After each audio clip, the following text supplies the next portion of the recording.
it sounds so good. Welcome back to the Jojitorium. Well, I think remember too, whenever we found the German Scheiser porn. Let's not lie to each other. You're in twerk classes over there. That's what yeah. That's all it is. The fitness class. Working on them TikTok videos you like so much. Dead face.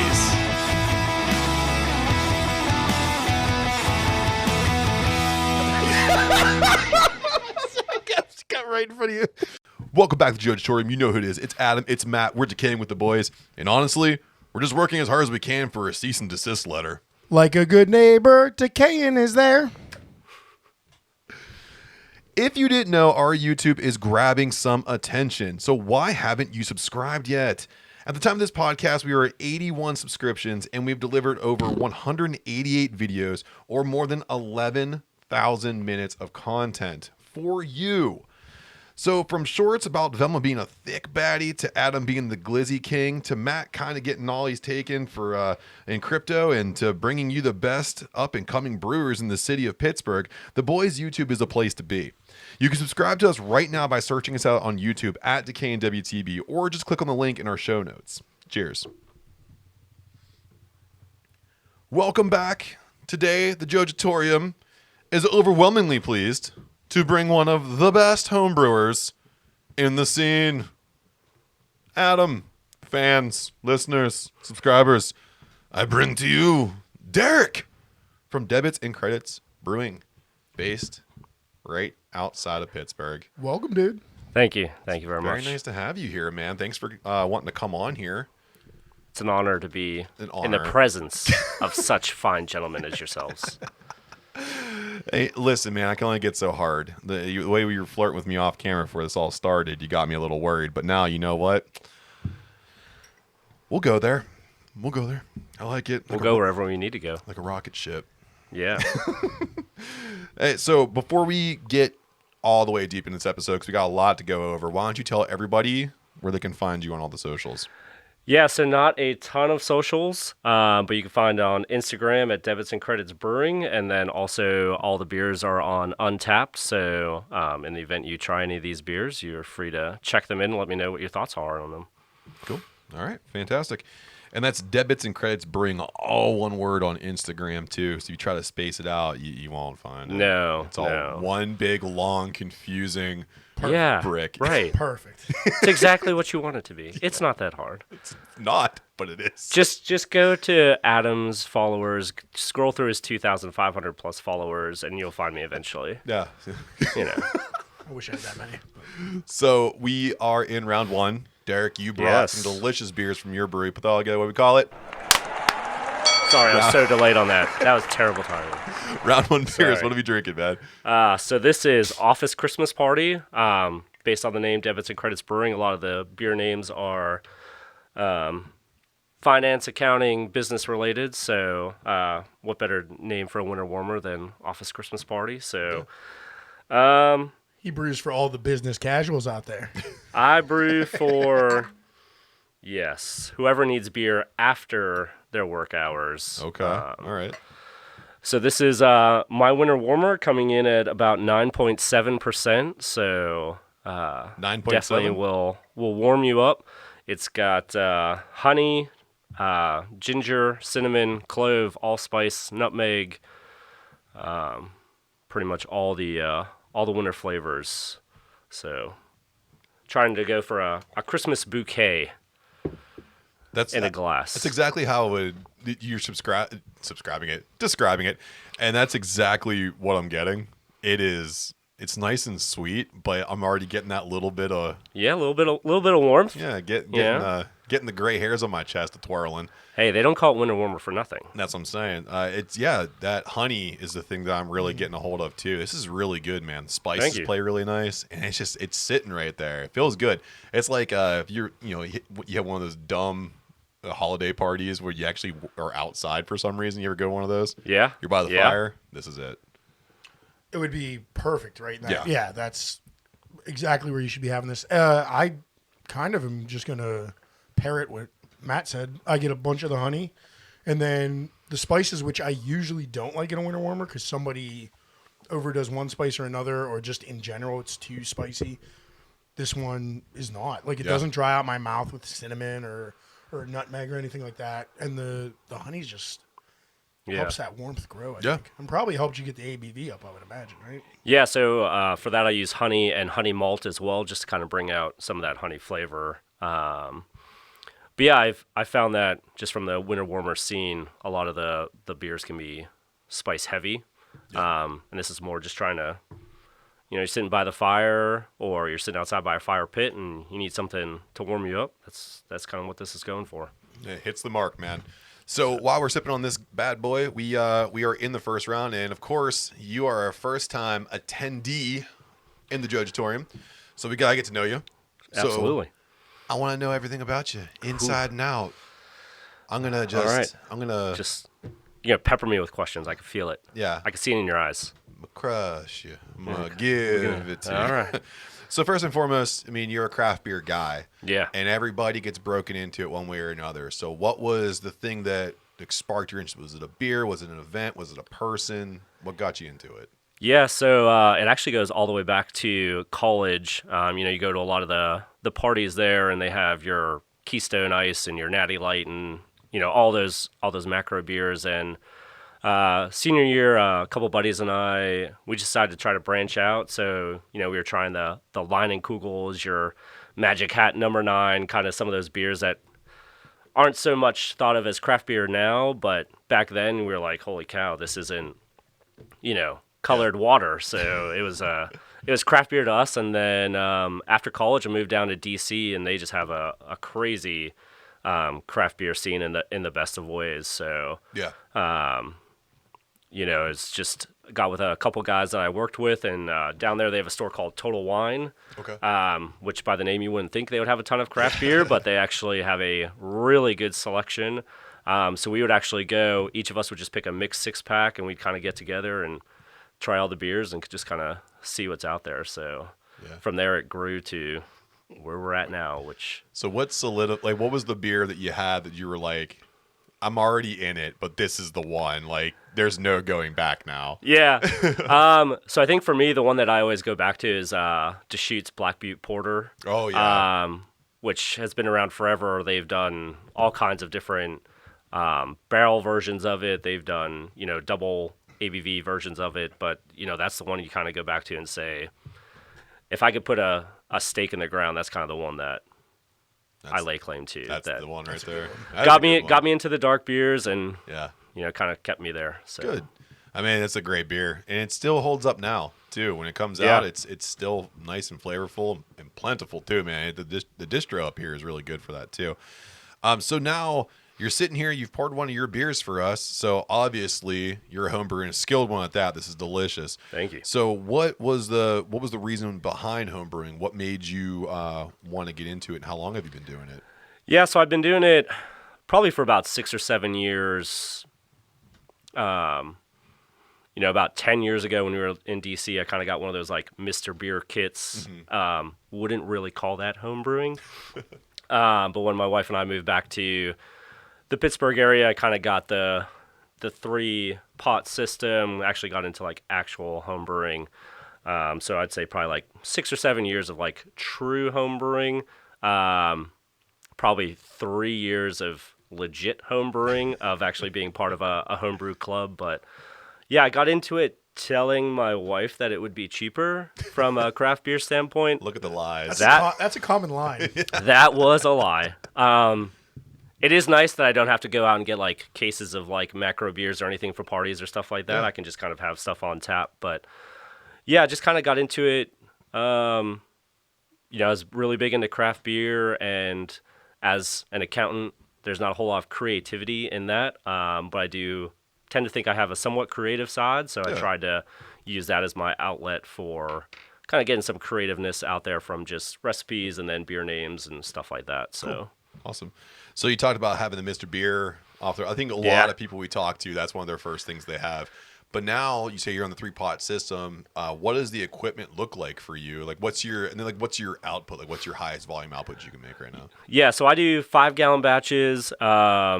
it's pretty rudimentary. Just kind of the main boil kettle. I got the mash tun. And then I have a hot liquor tank, which is actually just an old Gatorade water jug. Maybe upgrade that at some point in time. But, I mean, for right now, it works. So, it's just kind of my system. I still do the glass carboys. I do keg now, which is a huge Awesome. efficiency thing. I hate bottling. It's just, it took up way too much time. I never got the carbonation right, so. It is a tricky guy. It's a chore, too. It's Yeah. just like, Yeah. it was the worst part about homebrewing when Yeah. I still bottle conditioned. Oh. It's like what's crazy though too is like we went to an event and we were next to Ben Steffen and he brought only cans for us to serve and I was like, this is the only time it's acceptable for me to have a vessel because this is so much easier. Go, Yep. get out of here, Absolutely. throwing grenades at people.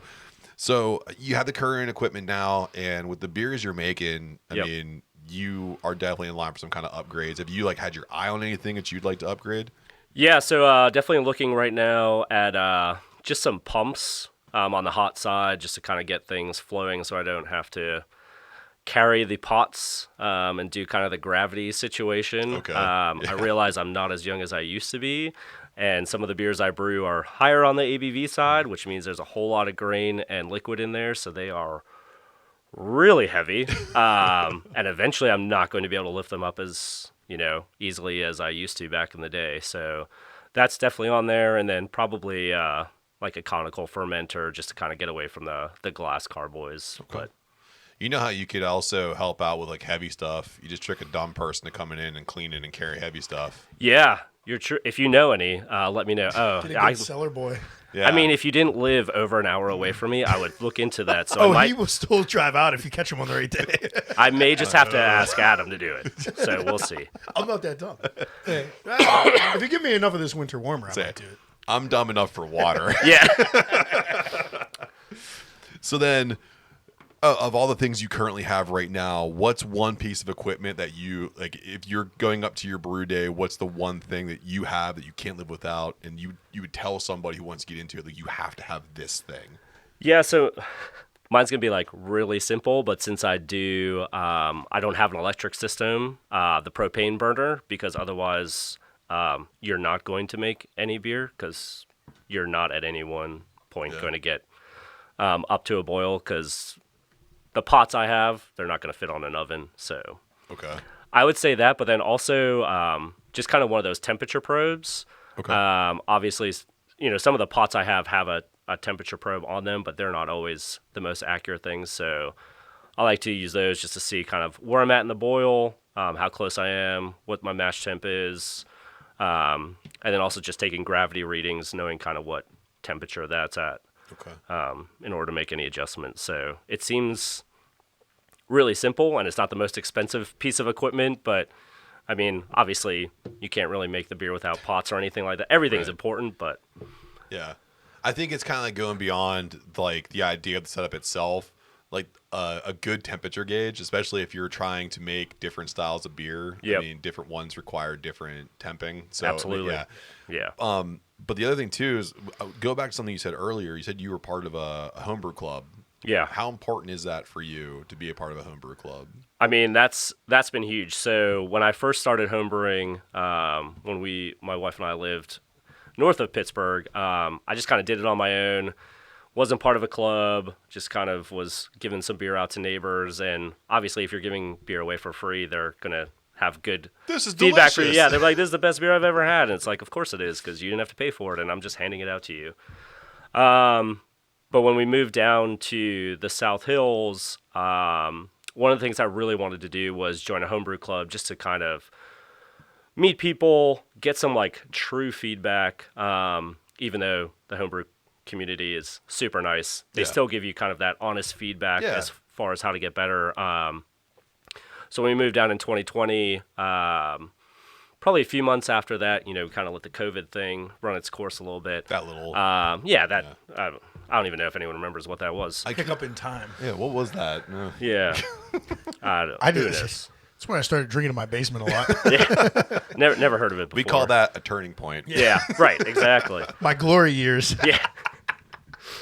So I remember the first trash meeting I went to was at Apis, and of course I was nervous. Never went to a homebrew club meeting before, and I walk in. Of course, I'm walking into a brewery with my own beer, which is like super awkward because I'm like, they're selling it. I feel like I shouldn't be walking in with my own. But I go in, of course, as an auditor, I get there super early. There's no one else really there. And then, funny enough, first person I meet is Mike from 5th season. Yeah. And I think it was his first, or one of his first trash meetings. Yeah, it might have been his second, I think. Yeah, and we just started talking, and then Adam showed up, and, just kind of, as one of the officers, it was kind of cool to kind of get to know him and talk to him, and, the brewer from Hitchhiker was there, and I had brought my coffee porter, so I was like, oh my gosh, like, Give me they some have a really notes. good Yeah. coffee porter, so I'm like, I kind of want to give it to you, I kind of don't, because you might tell me it's terrible, but it's fine, because I at least figure out how to Make maybe it make it better. Yeah. I'll do a little bit of truth. He was so adorable because he's like, I have this coffee porter, and I really want him to try it, but like, what's the etiquette? Can I just ask him to try? I was like, yeah, hand him the bottle. Hand him the bottle. And he'll give you feedback. Honestly, the first meeting you came to was right around this time of year. Yep. I think it was a February meeting. Yeah. And that's going right into the trash competition. So like all of the judges were hanging out, which a lot of them are pros or very experienced homebrewers. Yeah. So like it was one of the best meetings you could get feedback at. Like we just had a ton of people there, and a lot of really experienced people were in the room. So it was an awesome meeting. It's just kind of one of those things where you like see a famous person, Yeah. and you're like, how do I approach them? What do I say? Well, especially do I have because to pay them? Do I have to give them some money on the Hashtag side? totes adorbs. Yeah.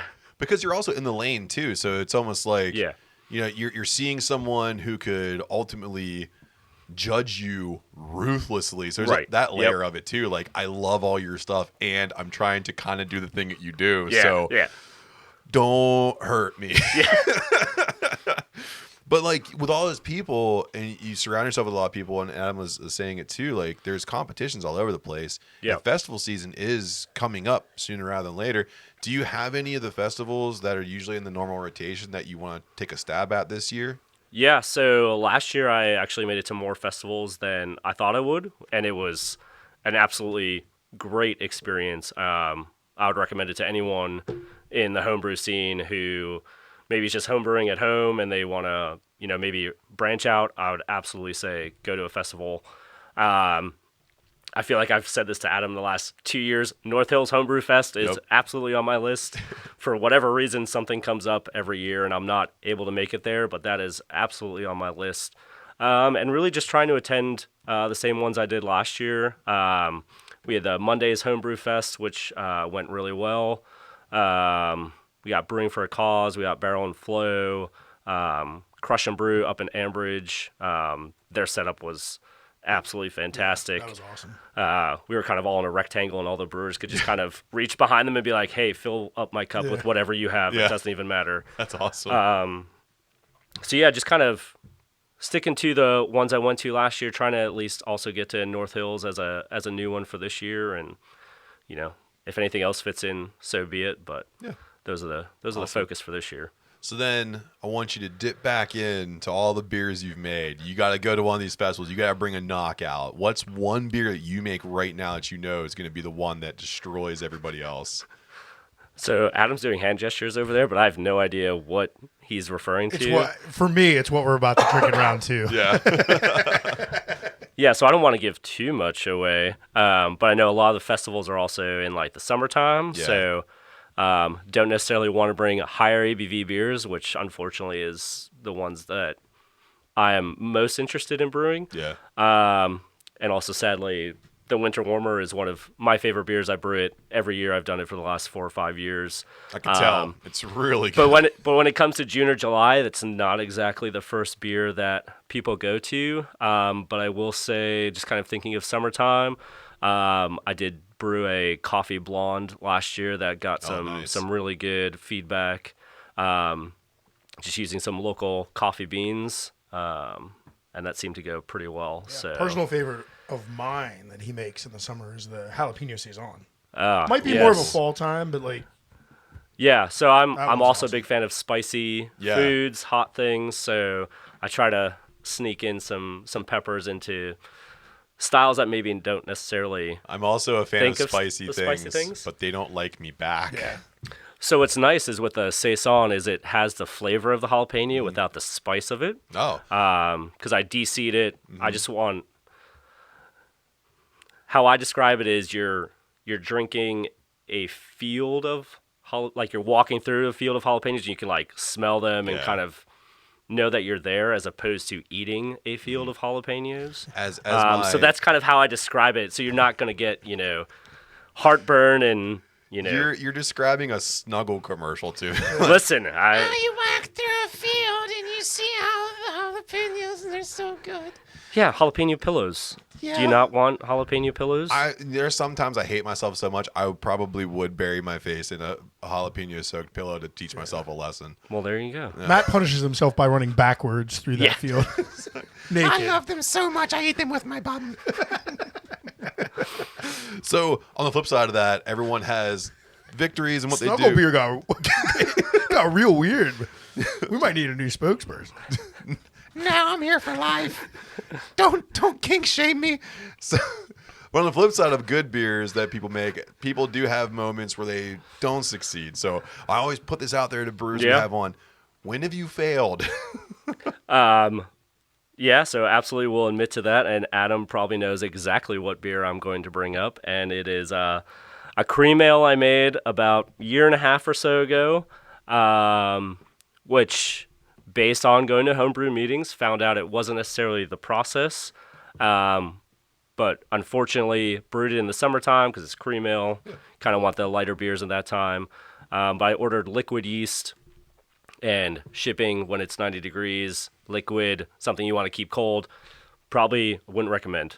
So the yeast kind of got away from me. So that was an unfortunate outcome, but it happens.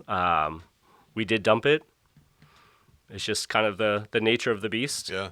You can't make everything perfect. We try, but But it's something It, to learn from. At least it could be diagnosed easily and yes, Yeah. it was solved.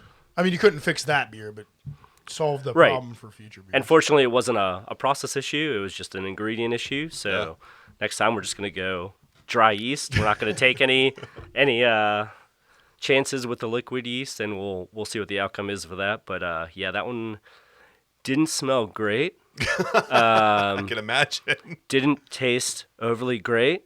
But it was good. You go to the homebrew meetings, you get the feedback as to what it is, and you find out, gave it to like 2 or 3 guys, and they were like, yeast. Yeah. And I was like, okay, Boom. that's Got it. great. well, Thank that's you. the thing. Like, nobody would give up on it either. They were like, well, what was, like, eventually we got to yeast, but it was like, Yeah. well, what was your fermentation temperature? What was your mash temp? What was this? What was that? What Yeah. And then eventually it was, what yeast did you use? Oh, it's liquid yeast. Did you buy that and keep it cold, or did you have it shipped and, like, eventually? Yeah. Broke it down. Eventually, like, because nobody's going to give up. It's like, Yeah. we're going to figure out why this tastes We got to solve this fucking Right. equation. Yes, exactly. Goodwill Hunting on this Yeah. shit, man. But it's good because, like, then you don't repeat that mistake. Yeah, Yeah. of course.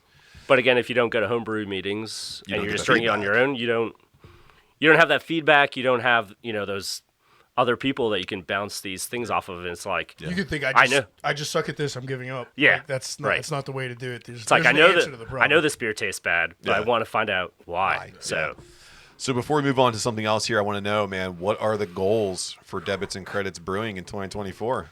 yeah, I don't know if I want to say there's any huge goals. I think it's more just kind of, the trash competition is coming up, so hoping to, get some medals from that. Fingers crossed. Got a few last year. That was a huge surprise. But we'll see what this year brings.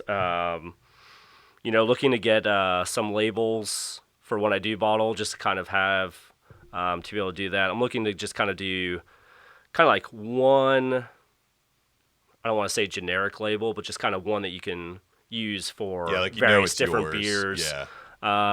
And then, just I think some of these other homebrew fests, whatever I can attend, just trying to get some actual crowd votes. They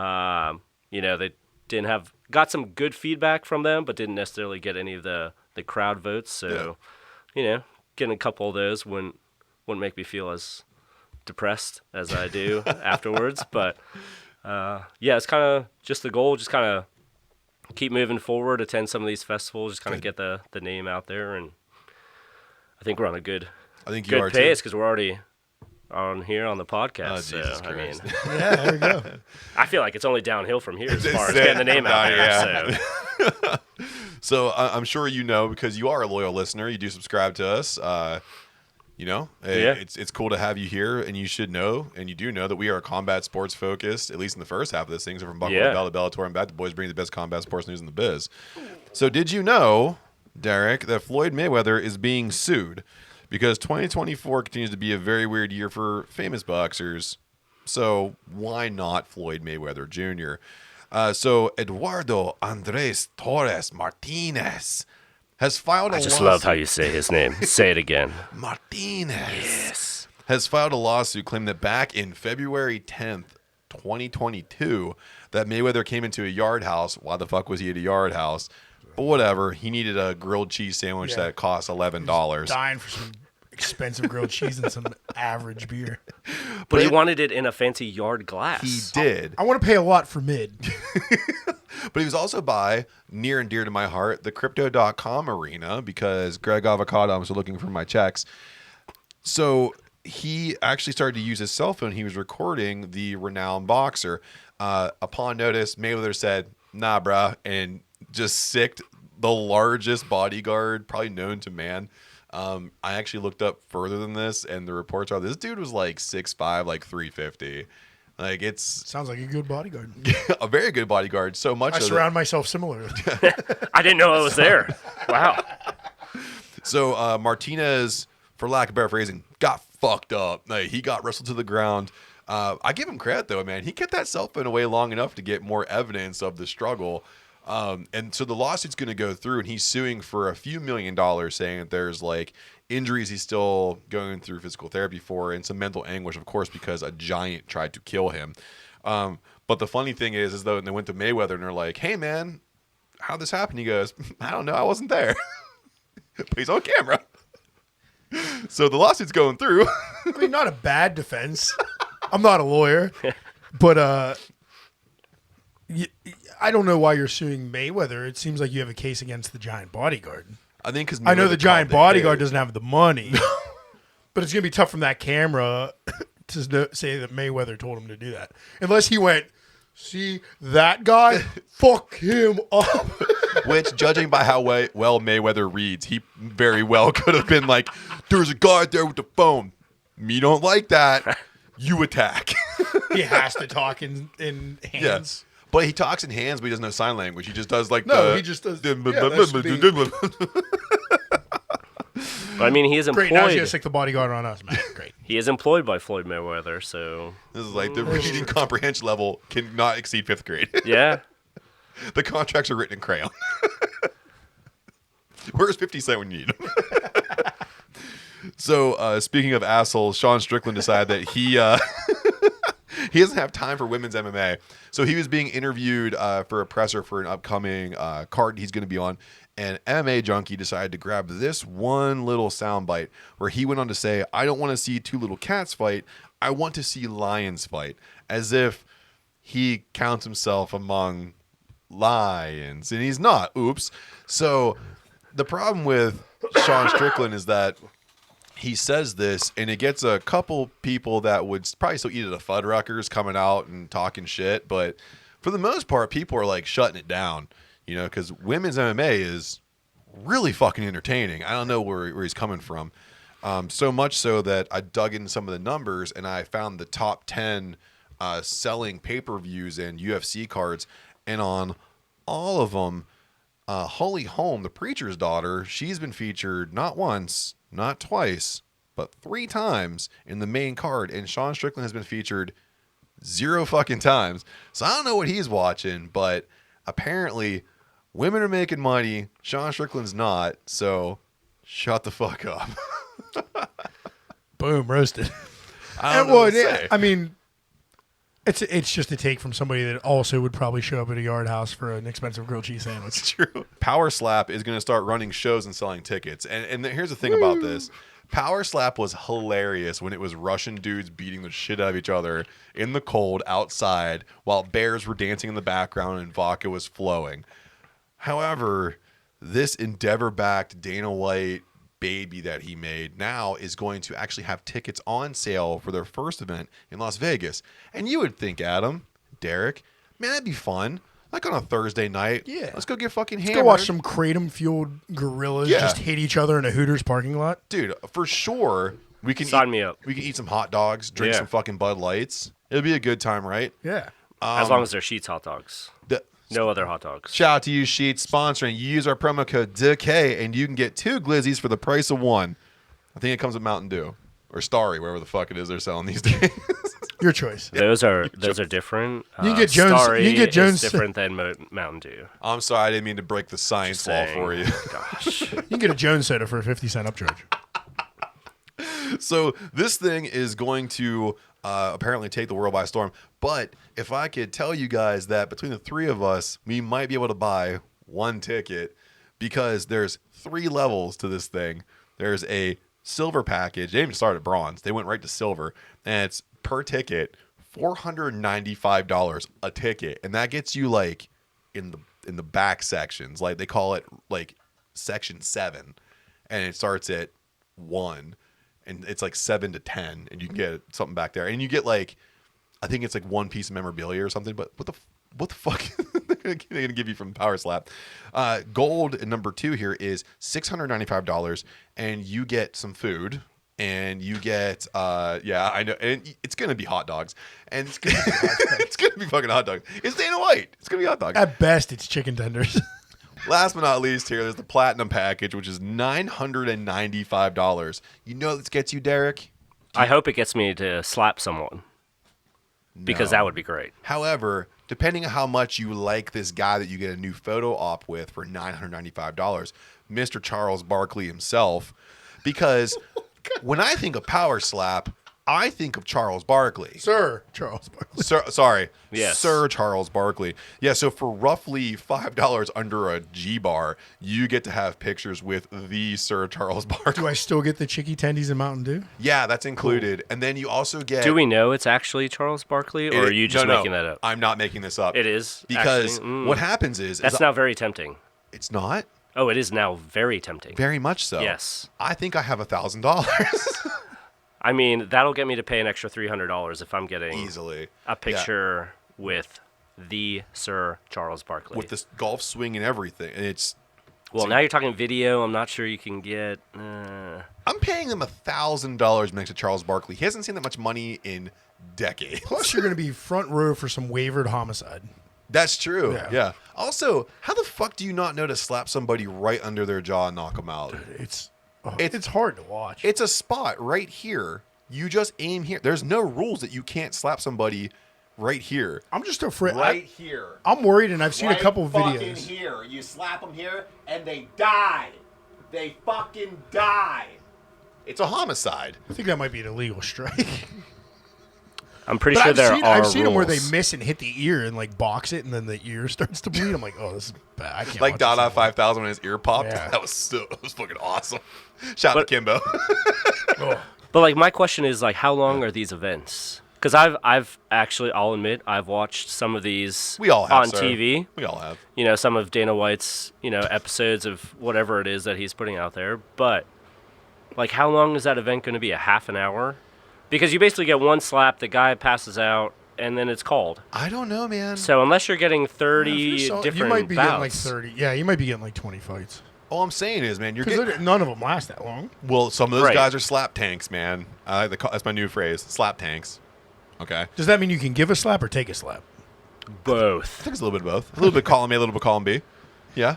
They're good import-export business. On Yeah, I slapping? was, All right. little in, little out. I'll give it to you back, and Yeah. I don't chalk Yeah. my hand because I'm not a bitch. And that's I don't know. I think 25 to 30 was probably. I don't know how much that is, but wouldn't that suck bad if you're like, I can really delay the gratitude of seeing Sir Charles Barkley until this is over, and they're like 10 minutes later. They better be Yeah. slapping him at the end.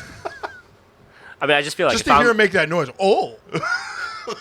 like if I'm paying $1,000, I want to be able to. I don't want to get slapped, but Yeah. I would like the ability to slap someone else. Charles Barkley. I mean, maybe not. Yeah. Maybe pre-picture. I'd have to jump to his face. Well, You would. Matt and I would be fine. Hey, man, he's not in Space Jam shape anymore, man. We can do whatever the fuck we want to Charles Barkley, okay? He's not stopping us. He's just tall. That's it. And we only have to reach apparently right under his chin. So I mean, And they die! apparently they die, even though no one has died to Matt date. thinks they die. Brachial stun, bro. Brachial stun. I don't know what you're talking about. So we are going into Adam's favorite segment of Get the first into half. it. Get into it. I got some hot takes this week. Going over jobbing. This means, I mean, you know what this is, but for people who are just tuning in because they Yeah. love you so much, this is, we bring some rumors from the back of the wrestling locker room and we see if they're truthful or they're full of shit. So the first one we have here, Rhea Ripley will turn babyface near or immediately after WrestleMania. Am I going first? Yep. I think that's going over. I think she's like a smidge, a centimeter away from being a babyface already. Yeah. That whole group is. They're just very entertaining. Although they're playing the heels on TV, they're crowd favorites. So, yeah, I think it's definitely going over. She's going face any day now. I think it's going over too because you have R-Truth. Yeah. How do you have R-Truth in your group and you guys aren't babyfaces? Yeah, that's part of What's babyface. up? What's up? You got Damian Priest cracking every Raw, laughing at Truth. I love it. I love it. What about you? What do you think? Yeah, so for my notes, I just put that I was going to disagree with everything that Adam said for this section. you So have to I'm say just going to that's say it's jobbing. Yeah. And she's a bad, bad bitch. Yeah, exactly. Yeah. That's exactly That's the what I was opposite of going to what I say. Yes. I So like this. it was Perfect. just it was a simple approach Yeah. to a complicated situation. But it's only against Adam, right? Yeah, I mean, if you disagree with him too, then I obviously agree with you me. because I have to disagree with him. So This is gonna that's get just fun. how things play out. I don't know. This is going to be real fun. I didn't make the rules. You made a rule for yourself, which I am subscribing to. I teach Well, I their mean, own. We only got two more left, so it's not Hey, going to be Adam, that much fun. Samoa Joe versus Swerve Strickland versus Hangman Adam Page will be the headline triple threat match at Revolution for AEW in March. I don't like it, but I think that's also going over. Okay. I would rather be a one-on-one between Joe and Swerve, but Mm-hmm. they seem to be injecting Hangman into that story. Yeah. There's not a pay-per-view before it, unless they do an eliminator match. Yeah. And I swear if they throw Hangman in there, scorched earth from this guy. Yeah. Well, I think what they should do, honestly, the match that you're not seeing here is it should be Samoa Joe for sure. He should be carrying the belt into Revolution, but I think what he should be doing is running it back with Hook. At this point, I mean, did a great job. Did your least favorite wrestler of 2023 start out good 2024 with you? Well, all I'm saying is if I could adjust this match as well as I want to, I would probably say, Samoa Joe, good. Hangman Adam Page, good. Get rid of Strickland, put Hook in there. This is just so Derek Triple threat agrees with you match. and pisses me Yeah. off. Okay. Derek, what about you? I do like that Hook got the job right along one of the jobbers of the stars, Dustin Rhodes, this week on Dynamite. You know what, Losing though? to Christian Cage Can we in go the back third to something that we said quite a few episodes ago? You said to me, to this face, that if Dustin Rhodes won on primetime TV, that I got to punish you. Yep, still hasn't done it though. He so- won on Collision. Oh, that's not prime time. You got to look at the viewers. You fucking kidding It's got to me? be a show where over 800,000 people watch. Well, 800,001 watched that one, and you owe me some shit. No, I think this is going over for sure. I think this is the match you're going to see at Revolution. It's just going to happen. It's the smart match to make. It's where they're booking it from 1,000 yards out. The only problem is like after Dynamite this week, everything you can see coming from a mile away, Yeah. and they still have like 45 days till we get to the pay-per-view. It's a lot of time. Yeah. 45 days. Yep. And for anyone who's just tuning in right now, obviously we're just disagreeing with whatever Adam says. Yeah, for all of you losers that start a podcast in the middle, we're not airing live. Listen, I'm just saying. Just for in tuning case. Just in case. I just want to put out there again that I'm just going to disagree with I Adam. like for everything. podcasts, but only when I start them at the 35-minute mark. You're actually pretty spot on. Boom. Crushing it. So last but not least here, Tony Khan will never bounce back from how he fumbled the Chris Jericho situation. He's got enough money. He can bounce back from everything. You think? I think that's jobbing. Yeah. What about you? I hope he doesn't, but I think he will. Yeah, I mean, I'm just going to disagree again. I don't think it's going to happen. You know? I mean, it's too easy not to... It's just too easy to disagree with Adam. Yeah. You know? Understandably so. Because if I come out on the right side of it, Yeah. absolute win. If True. I don't, then, you know, Adam's right, and he gets to, you know, gloat and all of that, and it's fine. Yeah. But it's a win-win situation for everybody you here. leave me here with cocky Adam. You get to leave, and Mom has to stay here with Dad, and Dad gets real. I mean, sloppy. listen, if you want Where's to the bring me spaghetti? back for the... With the hot dogs in it. Yeah. If you want to bring me back for the after effects of what comes out of this, that's fine, but who knows? Well, you know what I do know? That we have friends. And our friends... And sheets. And sheets. But our friends are usually popping up right at this time because we're going to go into a break and you're going to hear from our friends. So when you support our friends, you support us. And when you support us, you bring some pretty cool stuff. Like talking to Derek from Debit and Credits Brewing. So we'll see you on the other side. Sugar-coated murderer. I said that wrong. If you love talking blockbuster movies, comic books, animation, and TV shows, check out Talking SMAC, hosted by me, Josh Scar, along with my rotating cast of co-hosts. We will talk superheroes, movies, animation, and comics with you every Wednesday on your favorite podcatcher. Welcome back. Hopefully you heard something that you like because, again, when you support our friends, you support us. And when you support us, we do some pretty cool stuff. Sugar-coated murder. There you go. Yeah, I got it. He's got it. Round 2, baby. We are in round 2. We have one of the best home brewers in the Pittsburgh scene. He brought more beers for us to drink. Put it all together, what we call it? Round 2. You don't have to do it. Round 2. No, I want to do it. I hope you're as bad at trivia as you are clapping. You better believe it. So what are we drinking here?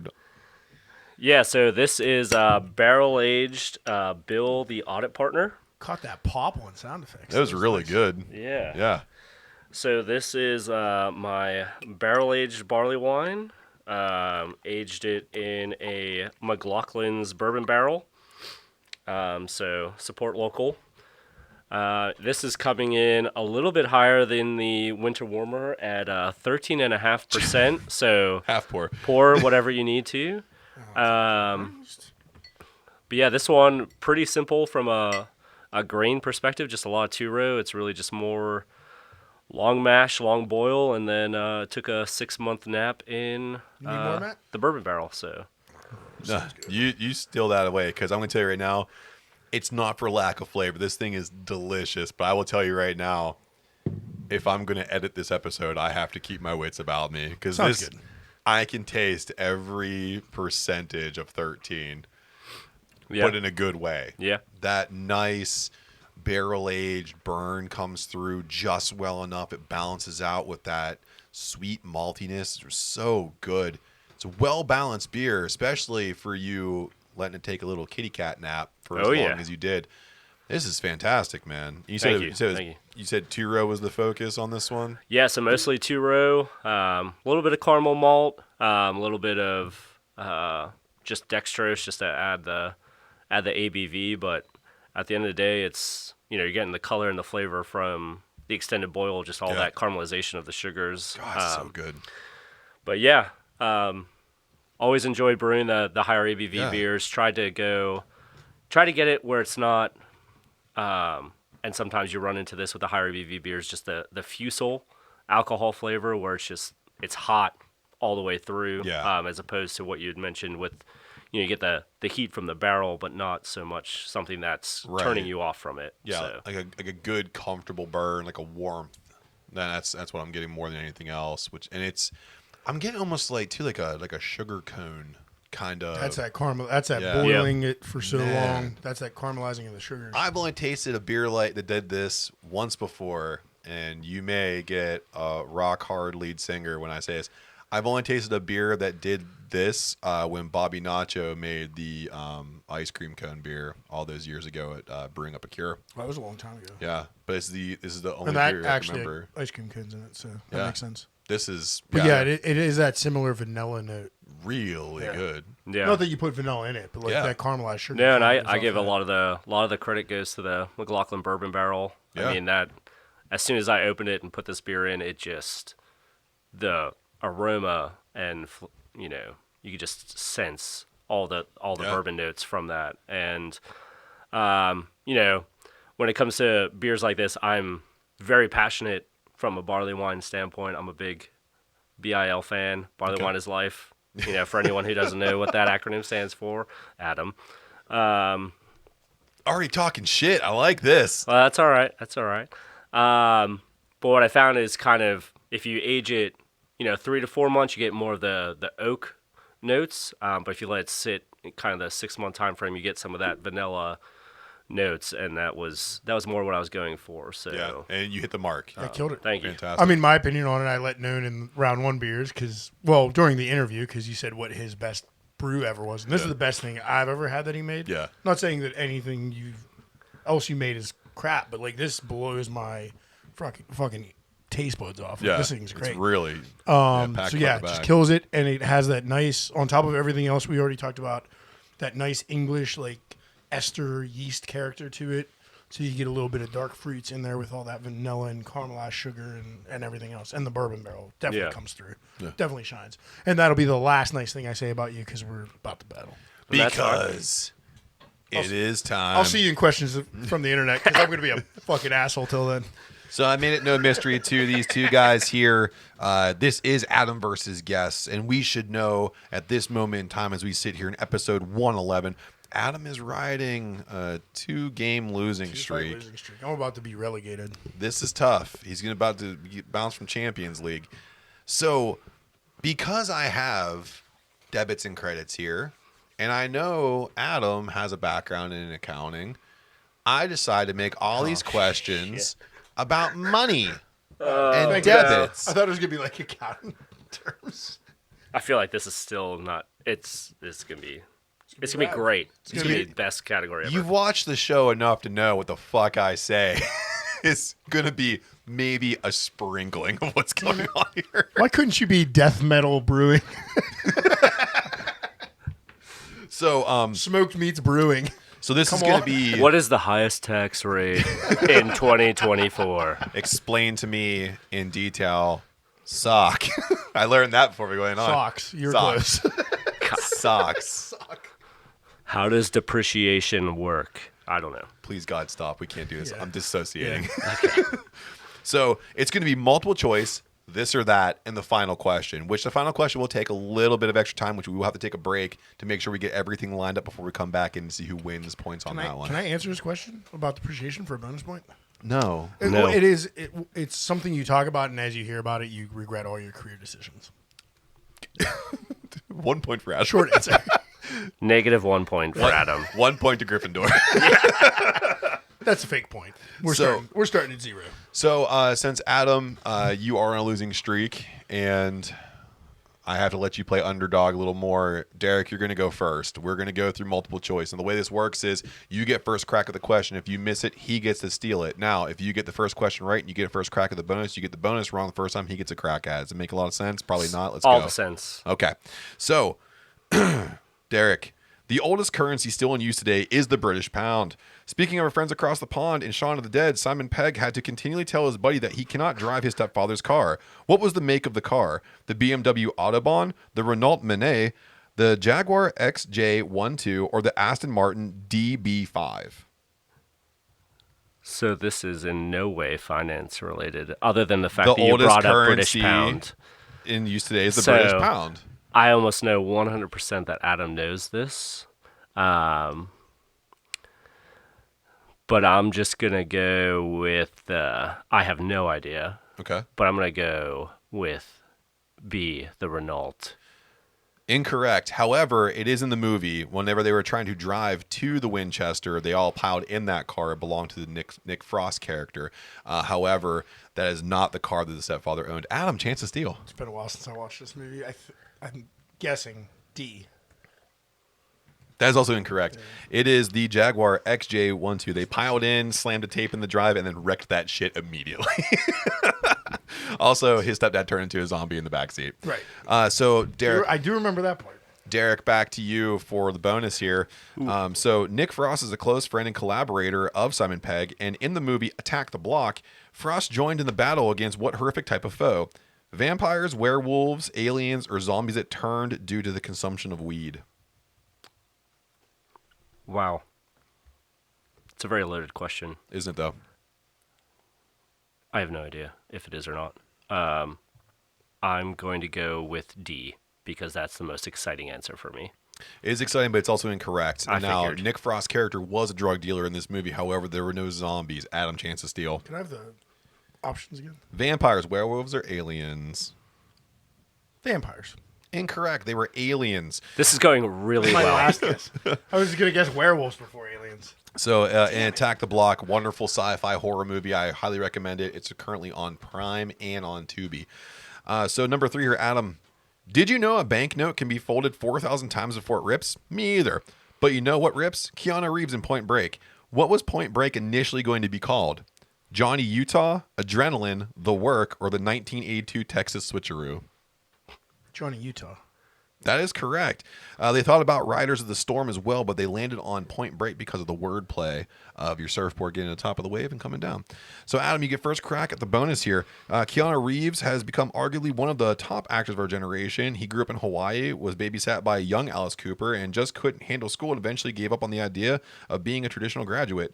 What movie did Keanu get his first appearance in? Bill and Ted's Excellent Adventure, Point Break, Young Blood, or My Own Private Idaho? I feel like he had to be in something before Bill and Ted. I'll go with first off, I didn't know Alice Cooper babysat him. That's cool. Yeah, his mom was a costume designer. D, Private Idaho. Incorrect. Damn. Bill and Ted's Excellent Adventure, Point Break, or Young Blood? Ooh, I'm gonna. This probably isn't gonna go well, but I feel on the same path as Adam that he had to be in something before Bill and Ted, so I'm gonna go with C, Youngblood. That is correct. Yes, Keanu Crushing played a it. goalie called Heaver in the 1986 hockey flick with a dreamy Rob Lowe in the lead role. Yeah. So it's back to you. It's tied 1-1. All right, let's do this. A coin can last for 30 years if handled normally. Speaking of shelf life, according to the FDA, which food lasts the longest in the fridge? Raw poultry, raw fish and shellfish, raw steaks, or bacon? Ooh. This is gonna be tough because I don't do the cooking, which is evidenced by my bodily figure. I'm going to go with bacon.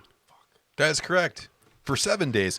The others last raw poultry 1 to 2 days, raw fish 1 to 2 days, raw steaks are 3 to 5, and then bacon lasts for 7 days. However, you think cured meats would last a little longer, but we're talking about raw bacon here. Right. So, first crack at the bonus. Bacon is used as another slang term for police, which is also referred to as 12, and 12 times 3 is 36. Wu-Tang forever. Dave Chappelle represented the Wu on several occasions, but what did the Wu tell you to do with your bond? Smoke them, diversify them, create a portfolio, or give them to the old dirty bastard? What is the question? What did the Wu-Tang tell you to do with your bonds? Smoke them, diversify them, create a portfolio, or give them to the old dirty bastard? I mean, all those are very fascinating answers, but I'm going to go with A. Smoke 'em. Incorrect. Dang it. Adam, diversify them. Diversify them bitches. That's Should've correct. It's tied to you diversify your bonds, and they also said konnichiwa, bitches. So for a real quick bonus here, first person to raise their hand to answer this question gets an extra 2 points. We are Ooh. tied 2-2. Speaking of Wu-Tang, can you name at least 4 members of the Wu-Tang clan? Adam. Old Dirty Bastard, Redman, Method Man, the RZA. Incorrect. What? I have nothing to add. Adam, you use Redman, but he's only a featuring act on this. I'll give you Ghostface Killer then. Ghostface Killer is correct, but you can't get the points. Oh, come on. It's 2-2. So it's the RZA, the Jizza, Method Man, Raekwon, Ghostface Killer, Inspector Deck, You God, Master Killer, Old Dirty Bastard, and then when Old Dirty Bastard passed away, Capadonna came in and took over for those vocal responsibilities. So we are tied 2-2, going into a little bit of this or that. Oh, here we go. So you can buy a bunch of random shit on Amazon, of course, we all know that. But did you know you can find some truly outlandish stuff to impress your friends with? Because Amazon has very expensive shit in it. So you might be able to get a date or maybe get a cool fucking house. So what I'm going to do is I'm going to pose to you guys two things, and you have to tell me which one is the more expensive item. Okay. So who answered the last question here? I think it's on to Adam, isn't it? Yeah, he answered. Yeah, he got bacon. Yep. Adam tied it 2-2. You are going to pit the artist or art master collection Francisco Jose de Goya y Lucentes Retrero de Rafael Esteve against the 1907 no mint mark Saint Gaudens ultra high relief pattern PCGS PR69 coin. Man, that coin has a lot of words behind it. But I'm going to go with the, it was the whole art portfolio? It is one rendition of the Retrato de Rafael Esteve. I'm going with the coin then. Incorrect. Actually, the Retrato de Rafael Easy with that Esteve R. is, I know, I'm trying. It's very close. I'm trying to be respectful. There's a lot of fancy words going on in this question. It's $4 million, while the PCGS PR69 is $3.5 million. So at least it was you were close. So we're still 2-2 here. Derek. Yep. Cal Ripken Jr.'s rookie jersey that's signed going against Paul Stanley's Kiss guitar that's also signed. Ooh, I'm going to go with the guitar. Incorrect. Sons of Monkeys. The jersey is $890,000, while Paul Stanley's guitar is $46,000. That old bitch put his name on everything. He did. I'm talking about Paul Stanley. Cal Ripken rarely signed anything. Right? Yeah. He just showed up to boy. work, motherfuckers. That's all he did. Never missed a day, Mr. Iron Man. Good for him. Adam, the 1952 Topps Warren Spahn baseball card going against House of Brilliance Diamond Waterfall Chandelier earrings. Give me them earrings. Incorrect. Warren Spahn was one of the most winningest now. pitchers of all time, especially in an era where Cuban players actually could take the field and hit bangers off of people that can maybe throw a curveball. So, Derek, back to you. The 1843 Rare Mexico Bond versus the 1930s New York Yankees team-signed baseball. I'm just going to take that baseball all day. It's incorrect. You got to be kidding me. The Rare Come on. The Rare Mexico Bond is $175,000, while the 1930s signed baseball is $89,000. Adam, to take a lead into the last question here, we have an autographed Goodwin portrait Michael Jordan NBA art versus a silk vintage Yulong carpet. I don't know shit about carpets. Michael Jordan. That's correct. Oh, Michael Jordan's Goodwin portrait comes in at $115,000, and the silk vintage Yulong carpet comes in at $45,000. So these are all things you can actively right now look at on Amazon, which is nuts. absolutely That's fucking insane. Yeah, you can spend $1 million on something. You can actually buy a house now on Amazon, which is incredible. They deliver it. You can put it together. It takes two people. So You free on Sunday? So Adam brings in a 3-2 lead. So I'm going to make the last question worth 2 points. All right. It only makes sense because there's going to be one winner, and I don't need to make it more than I that. fucking like that. I earned that point. You did. But But only because we answered so terribly for all the other questions. That was rough. Are you guys familiar with QSR Magazine? Is that something that you guys have? Okay, good. I have a prescription. No.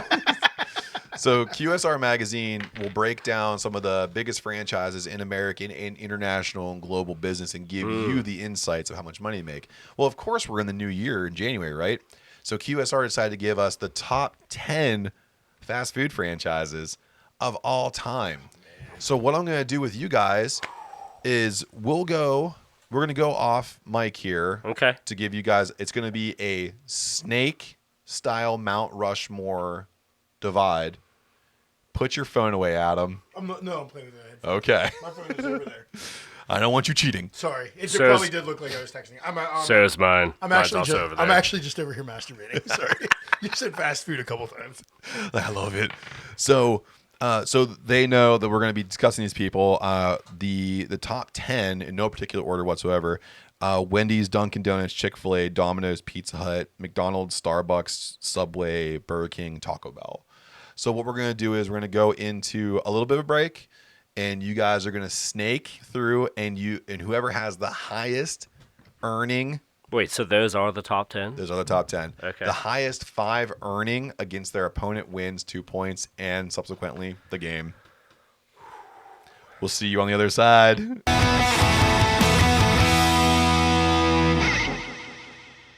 Welcome back. I know it was a short break, but we are back with a decisive winner. Before we do that, our guest here decided to bring one more beer for us. So before we go on, it's round 3 beers. You brought more. What do we call it? Round 3 beers. What Adam are we was drinking? so off. I missed it I that appreciate time. it. It's time. So yes, It is- you're in. yeah, You're in. I'm Trying totally to move in. my notes off screen. Yeah. So this is a double barrel Deadline. It's a Belgian style barrel aged stout by Jesus. Taxman Brewing. It sounds like it's going to end your life. Just trying to bring all the low ABV beers Yeah. for you guys. Put it up against the microphone before you do that. Oh, Perfect. Sound go. effects. Sound effects. Totally. Yep, that wasn't gross at all. That was Don't a wet worry about boy. it. That was a wet boy. Yep. Wet boys are appreciated.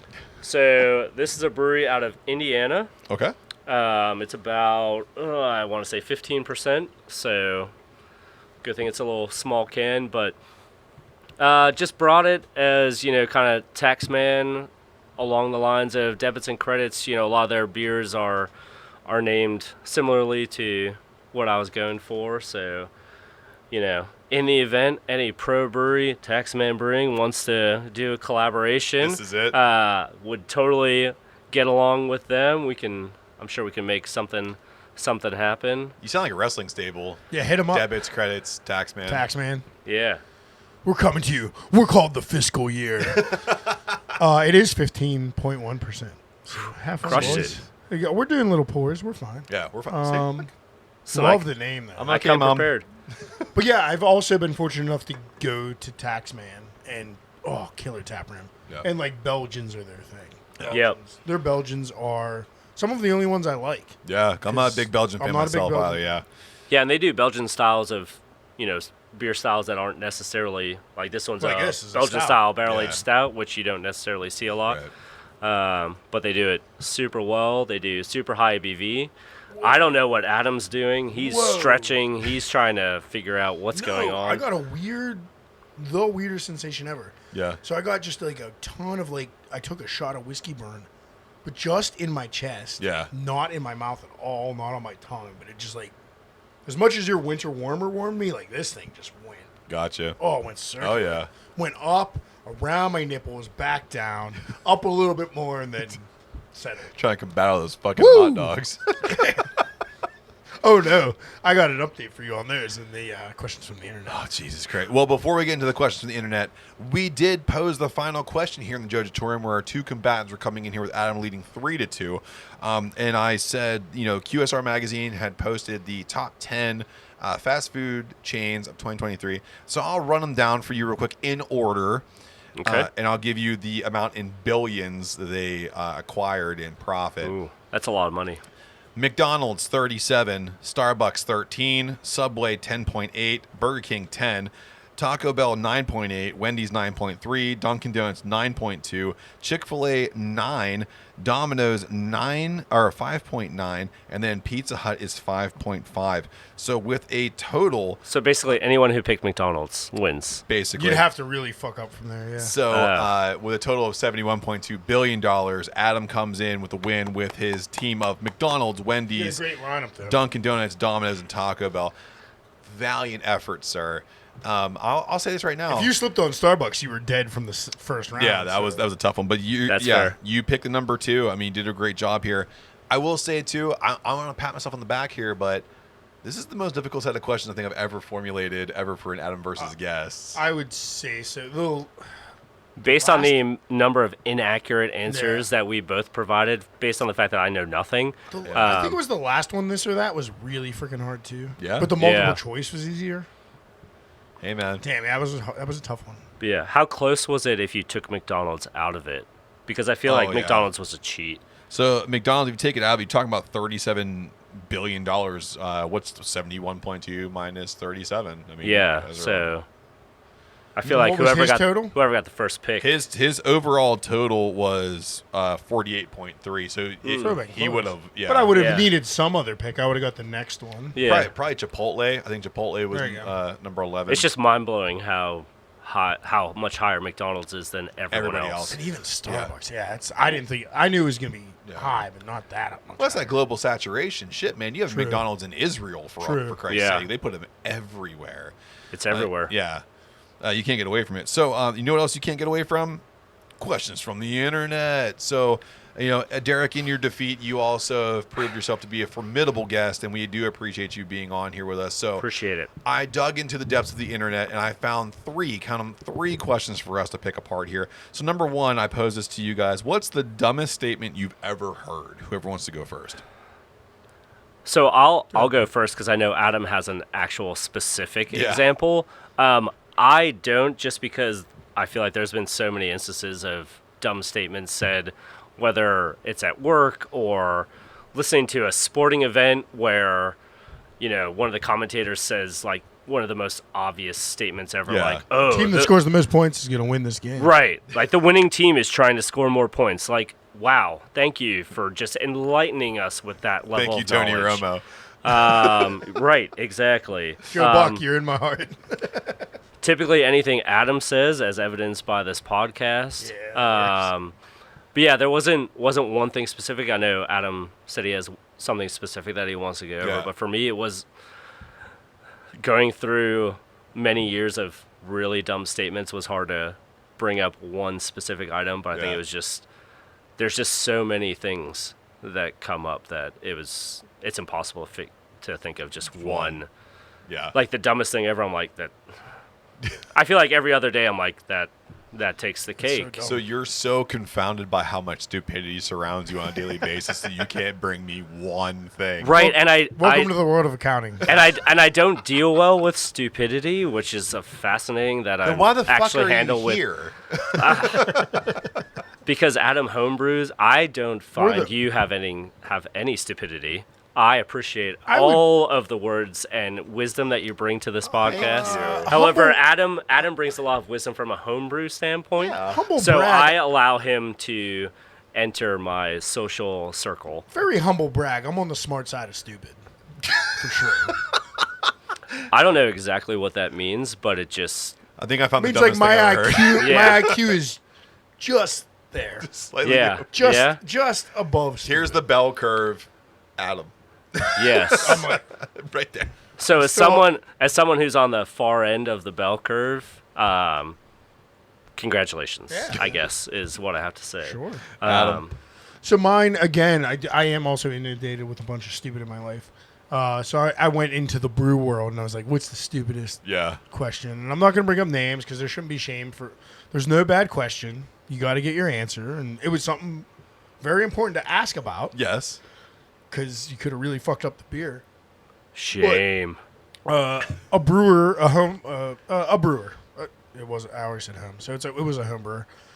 Was like, yeah, we're trying to mash in at like 152, and we got our pot on a turkey burner, and no matter how low we turn it down, I can't get it below 180. How do I drop the temperature? It was in a text message, so I can show you it as evidence after the podcast. And I said, turn the burner off. And they just texted back, oh, That works. shit. So are you trying to say that mash temp has an impact on beer?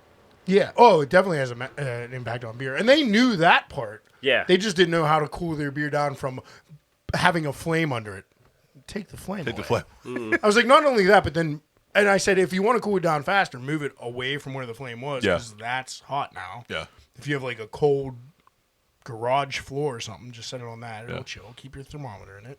They figured it Yeah. out. It was fine. Yeah, mash temps very important, especially if you're mashing. Yeah. If you're I don't know who asked. I don't know who asked me Whoa. that question. Whoa, shade. shots, baby, shots. I want a rematch. Yeah. Well, we Whoa. are working currently. We are working currently on a charity event where we will take on the Mesh Mash team, and we will donate the money we raise to a worthy charity. We're working out the kinks. Stay tuned. So the I think dumbest, Sam from Mondays is going to be on that episode. probably.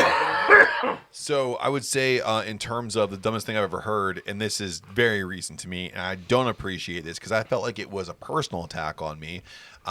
Someone told me they don't like the Creed reunion, and I can't begin to describe. Fuck you. First off, right? That's Fuck you. that's tough. How do you not like the Sultan of Sing, Scott Stapp, coming back to bring one of the best bands of all time, Creed? He and Jeff have just come together and they've made beautiful music together. Yes. If you don't like Creed, you don't like me. Fucking unsubscribe to us because I love Creed. But also don't unsubscribe. No. Just keep listening. It's Just okay. keep listening. I'd rather go into a detriment and earn other listeners. He wants to earn just Creed fans back. That's Creed. Can you take me higher? My actual supporters. Will Creed fans actually take you higher in subscribers? Well, you know what? I will say this. There's one person who DM'd me on YouTube and specifically added us because of the picture I had with Adam getting me the Creed shirt. I had the Three Doors Down shirt. Yeah. He was like, I was on the fence about your podcast, and then I saw that picture, and I added you. And then we saw how crappy your taste was, and we're like, yeah, we can relate. Yeah, dude. Sign you the fuck up. You're part of the cult. Come on. Let's go. Yeah. We're into dumb shit and do dumb shit things. Yeah. Speaking of dumb shit things, is there any job or profession, number 2 question here, that you would never do? So never do or recommend to others doing. However Never. you want to take the question. Because as far as recommending, I'm Yeah. not sure I would recommend accounting to the future persons of America. But it gave you your whole homebrew. It does. archetype. It does. You named yourself after accounting. I did, and that should probably be the last one. It does provide great job security. Yeah, of course. Because there's nothing more secure than death and taxes. Numbers are life. So there is that. It's just, it's not the sexiest thing you could do in life. But as far as I personally go, anything with heights is completely out. I have it's funny because like as a tall person, people are like, how are you afraid of heights? I'm like, have you ever done anything involving heights? Like people that like do things on windmills and like change the lights on like things that are like 50,000 feet. No. What about the people that clean the windows on skyscrapers? No way. Can I? That's No, the one that always freaks me out. when I used to work in the office and those people would come by and clean the windows, I had to leave because they freaked me out. I was like, I can't even look at you because I have such anxiety of you like just falling over the edge, and then it's like you have nothing. He was just No. like, you just made brown pants to match your brown belt and brown Right, shoes. exactly. I No, want to go back to the dumbest fucking thing I've ever heard in my life. If anyone looks at me and says, because you're 6'3", you must not be scared of heights, like I don't have a fucking ladder, like I don't Right, get no. higher than 6'3". Do you understand anything above 6'3"? no. Then why? Like, As a short person, no. No, I honestly can say to you, there have been people that have come to me and said, oh, you're so tall. How are you afraid of heights? And I'm like, have you been above 6'3"? Because holy shit. it's terrifying. Like, and I look at like the building. No one asked you, Adam, I have a because you're really- 5'3", so it doesn't matter. No, I have a really good comment about this. But like the building in Chicago where they did the glass Yeah. thing where you can Yeah. it like floats over and you can like look. Why would you ever want to do That's that? only 6'4". That's like 85,000 stories. Like, nope. Anything with heights, So, go away. Don't come at me. I'm not cleaning anyone's Equitable windows.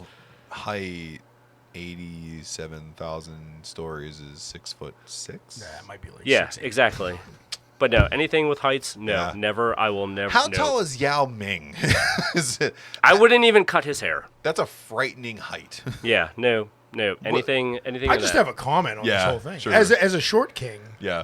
with two tall lads here, I just want to ask, can you take me higher? Oh, I could definitely take you higher. Somebody want to lift me up at the I'll end of lift this? you the fuck All right. up. Yeah. I mean, I can put you on my shoulders, but I don't want to be the person on my shoulders. 'Cause- I'll root you the To tie fuck out to of tie you. both of your answers together. yeah, no. Job profession that no one should do. Yeah, so I had to look up the technical term for it, and I'm going to try my best. It's an ophthalmologist. Ophthalmologist. Ophthalmologist. For eyes. Ophthalmologist. Hold on. Here we go. Ophthalmologist. Here we go. Okay. We're gonna see. Ophthalmologist. Okay. I What did is- pretty well. What does that do? That is an eye surgeon. There's Yeah, an no way ophthalmologist. I can. It's not ophthalmologist though. No? Ophthalmologist studies the Just eye. like yeah. These people cut Oh. into the eye. Oh, nope. I think he's saying ophthalmologist. It's Oh, off. gotcha. It's Off. ophthalmologist. Gotcha. All right. yeah. All right. That sounds terrible. Because I just was traumatized by those videos. Like, for some reason, when we were kids, Yeah. anybody that was born in the mid 80s to late 80s, anybody watching TV in the 90s, for some reason you would be flipping channels and they were just surgery channels, like live Yeah, surgery what the channels. fuck is that And all sometimes about? it was eye surgery. Yep. And that made me sick to my stomach. So I could not be, and how I was going to pronounce it was eye surgeon. That's fair. That's the reason I haven't gotten LASIK. But it truly because- is. Terrifying. Yeah. No. Ophthalmologist. Yeah. Ophthalmologist. Ophthalmologist. Like, I don't want lasers. I don't want anything cutting my eye. I totally Yeah, agree it's with why, that. It is why I haven't gotten LASIK yet. But I Because of the TV shows in the Yeah. 90s. I am more crippled by heights than I am of cutting an eye open. Yeah, So, let's do this. Last one here we have is what is one thing, a life hack, change in your habit of behavior, whatever, that has made you exponentially happier? Yeah. I guess I'll go because Adam's just staring at me Good. saying that I should go. I mean, I feel like this is going to be like a homer answer, but I'm going to say home brewing totally helped out. It's just like a hobby. Obviously, a fan of craft beer. That was like a big thing. Just kind of helps, just kind of decompress and, things to do on the weekend. And then I also just say, like, working from home, working remotely has been a huge benefit.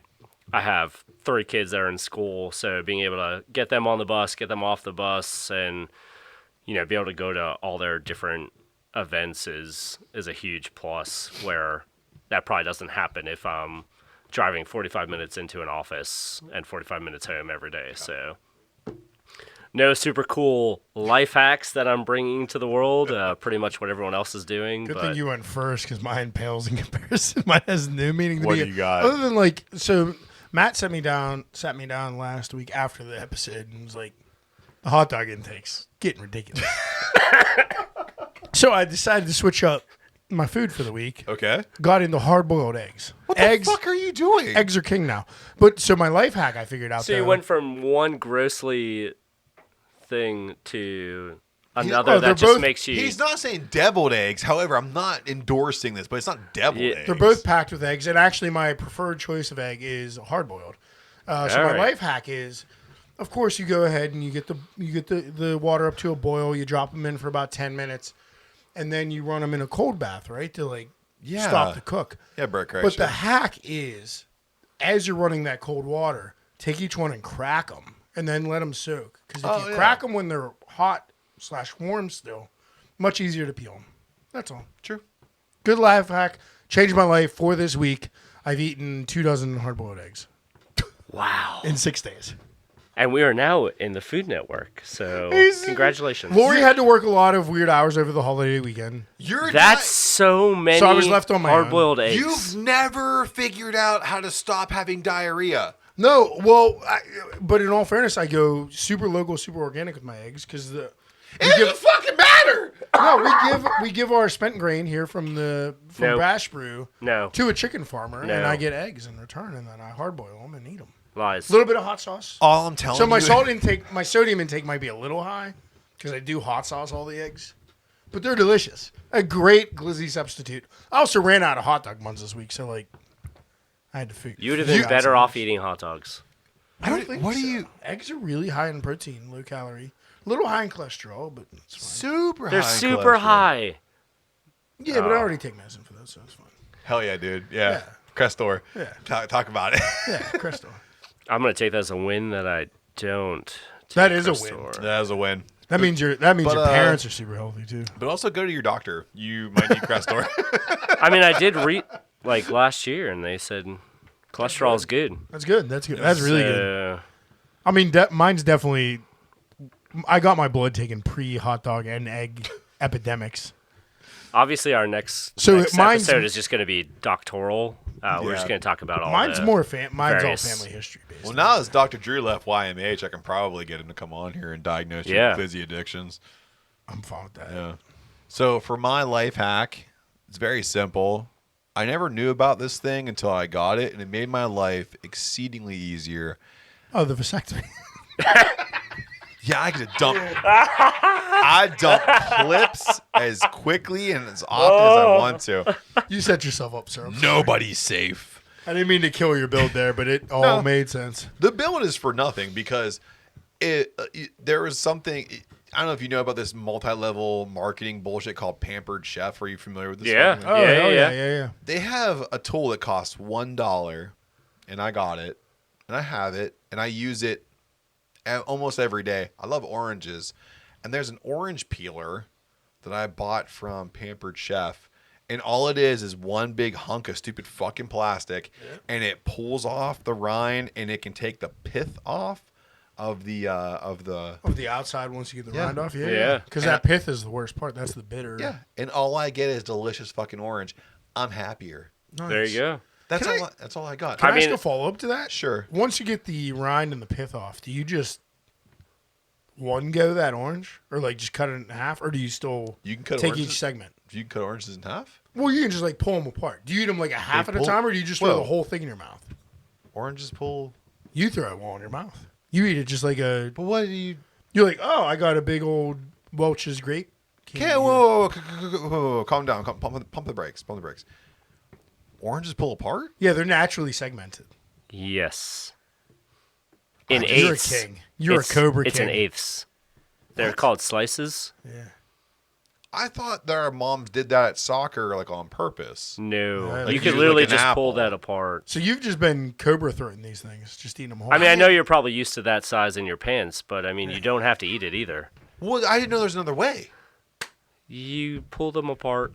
Which I mean, you can't. Never mind. We're not going to get into All that. right. No, There's you a just new pull there's a them new apart. dumbest thing I've ever heard. Yeah. You pull oranges, so they. I mean, I've been into eggs, so I don't know, but I've heard. Yes, you can pull oranges apart. I've been throwing cuties for 20 Well, fucking years. no, cuties are different. They're so much smaller.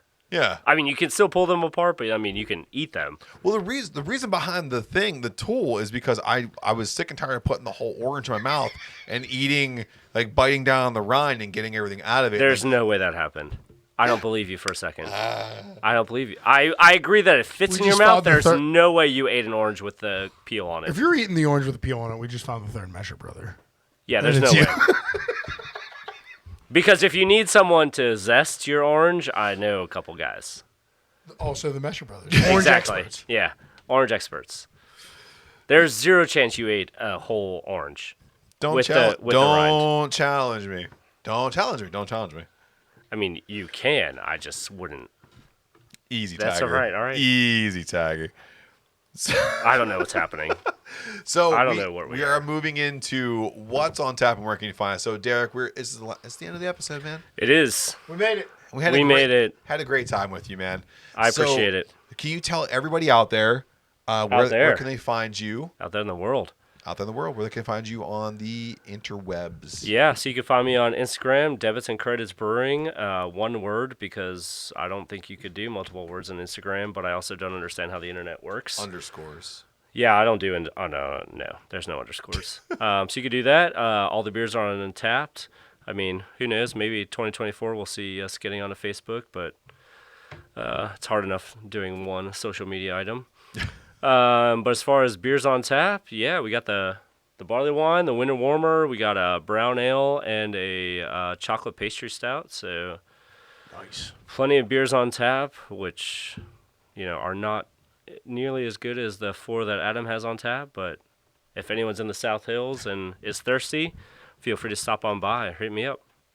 And if you want to know about these beers here, Adam, what's on tap and where can you find us? Yeah, so big changes down here today. Literally today we kicked Yeah. stuff. So We invited the great kicker of yeah, kegs. yeah.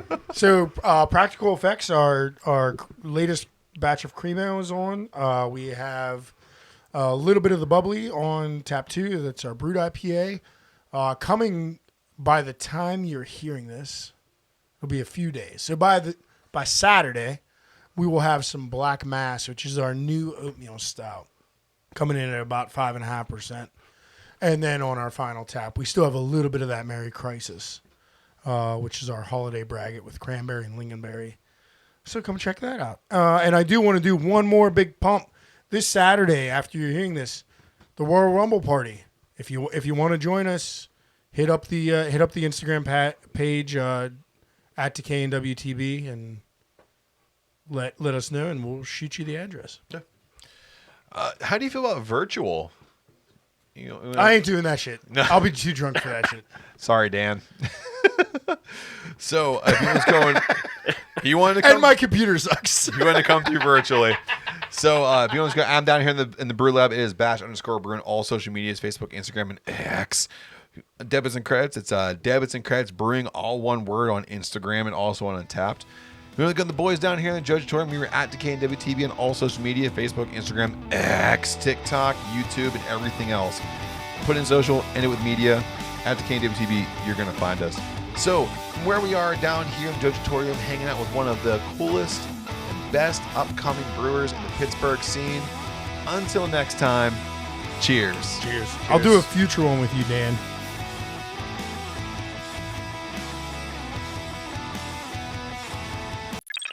Hey, your BK Lounge is open again, Matt. I saw Under new ownership. Yeah, same Stony crew, by the way, that plays Dungeons and Dragons out back, No which I way. respect. I respect the fuck out of it. So they hired the same people back? Minus this one asshole that sucked. Did you go there today? Yes. You love a BK Lounge. I do, man. Dude, there's nothing wrong with it's like the BK. fucking Delta Lounge.